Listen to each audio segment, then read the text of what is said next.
Yeah, the community. I think that the relationship and the infrastructure surrounding Newcastle has got to be looked at as well, because that's where your future fans are. That's where the people are who are supporting your football club. So if you invest into them, they're going to invest into you. I think local grassroots clubs, because we talk about Alan Shearer.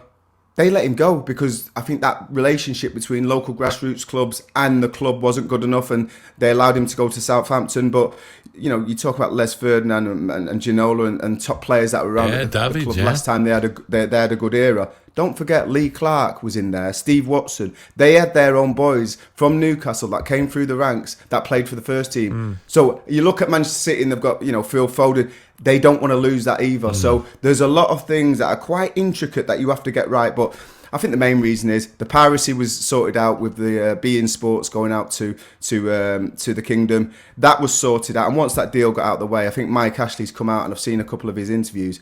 I think he was struggling. Well, Qatar, we're actually going out there in December, I believe. It's the year before the World Cup, so they're really gearing up. I'm looking forward to it. I've not been to Qatar before. And of course, Qatar are going to get bigger and bigger in sport, especially football. Of course they are, and I think, just touching back on that, Mike Ashley's kept his mouth shut over the last few months in general, but he hasn't got the money to invest into this football club. So in a way, the fact that Newcastle have been able to sustain their Premier League status, they've been all right. They've not been great. It's not been too exciting, but they've had a couple of exciting signings. Obviously, St. Maximum has been brilliant. But the fact that he's kept in the Premier League, I know they're second from bottom of the Premier League, but they've got a chance now to reinvest in January, to possibly change the manager. Who do you think, Trev? You mentioned manager there, right? And Steve Bruce, I'm pretty sure will be looked after financially, and so. And absolutely. So, who are we talking about? How big a name would go to Newcastle? Is it all about money, or is it about ambition? Is it about winning things, being a hero up there? Who could they get? Well, I think you have to look at the football club. You've got 50 odd thousand potential anyway supporters. I would imagine one of the first things they're going to look at is tidying that stadium up. You look at. I heard a couple of fans yesterday saying the lights are not even as bright. The stadium is a bit tired. It needs more than a lick of paint. The same thing happened with Bloomfield Road at Blackpool with the Oystons in charge.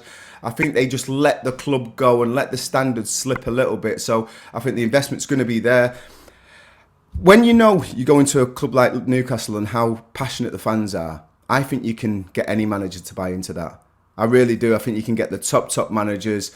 They'll be excited by that, be excited by the opportunity to recruit top players and bring a smile to the faces of the Newcastle fans. And give me a couple of names then, Trev. Who would be available and who might?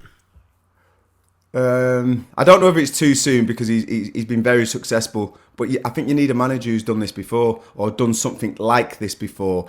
And the first name that springs to mind for me is Roberto Mancini, but I just don't know whether it's too soon with his reign with the international squad with Italy, whether he'd walk away from that. But I think he's done it at Manchester City. You've got to bring in big players to set new standards at the football club. And I think Roberto Mancini would be the ideal man to do that because he's still young enough to do it. Would he be looking at the World Cup saying, look, we've got one more crack as Euro winners? I don't think it'd be on their radar yet, but maybe after the World Cup, who knows? That might be right, Trev. Do you think they're going to take during their look at the Man City model and say, right, this is how we got to do it? Because I think Man City, when they obviously got the investment in, I think it's about 3 years before they won a trophy, wasn't it, Trev? Yeah, but I think it takes that time. And I think you'd be unwise not to look at the Manchester City model and see how they've done it because they've been so successful. Take away the Champions League, they've won everything and consistently do still today. So, again, that's why I go into not just the recruitment for the academy and not just the training facilities at the academy and for the first team, but also the local grassroots clubs. Don't let a Michael Carrick be allowed to go down to West Ham ever again. Because that shouldn't happen. It's almost its own little place because it's so isolated from the rest of the country. No player should be coming out of Newcastle and playing for Manchester United as a kid. They should be all playing for Newcastle. So they need to improve the facilities, improve the coaching, improve the pathway for them kids to realise they've got a real opportunity to get into that first team. And obviously bring in top stars as well. What about is a fine balancing act? Talking about top stars, new manager comes in. If it is a big name, how many players are we looking at? Who's going to stay? So Maximin, who else? Who else is going to stay there? I think Callum Wilson will stay because I think he's an elite striker. It's a tough one because it depends how big and how soon they want to go. You can't. I think an important thing is to speak to Steve Bruce and say, what players can offer anything to this team, and what players, when it gets into the middle of winter and they get a little niggly injury, go missing. Because I think you need good people. Forget about good players. You need good people and good squad players around the place. Now, if you speak to Steve Bruce and get that information, I think that's really, really important, because from the outside looking in, as fans, as media, as journalists or whatever it is, you look and you have a certain thought about these players, certain players within that squad. But Steve Bruce knows them intimately, and he knows the ones who are really trying and fighting for the cause, and the ones that you could get rid of and you wouldn't even know they've gone. Going back, so I think it's important. Yeah, going back to when Man City obviously got the money, what was the biggest change, a quick change you saw? Robinho coming in, Brazilian star. Yeah. A player that you would never expect Manchester City to sign.